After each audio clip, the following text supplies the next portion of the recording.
নমস্কার, আমি সুমিতা শাস্ত্রী। আজকে আবার এসেছি নতুন বিষয় নিয়ে আলোচনা করতে, যেটা আপনাদের দৈনন্দিন জীবনে অনেক কাজে দেবে।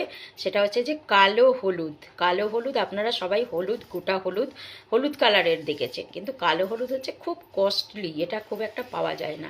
তবে আয়ুর্বেদিক ওষুধের দোকানে আপনারা পেতে পারেন, বড় বাজারে পেতে পারেন, অনলাইনেও অর্ডার দিয়ে আপনারা এই কালো হলুদ পারচেস করতে পারেন। তো এই কালো হলুদ যদি আপনার ঘরে রেখে দেন, এটা কিন্তু খুব মঙ্গলদায়ক। এবং এই কালো হলুদ ঘষে যদি প্রত্যেক বৃহস্পতিবার করে আপনারা তিলক পড়তে পারেন, তাহলে কিন্তু আপনার ঘরে আয় পয় শুভতা সব সময় থাকবে।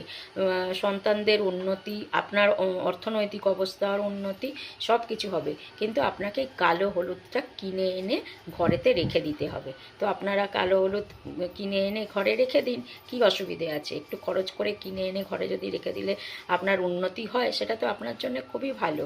তো করুন, ভালো থাকুন, সুস্থ থাকুন।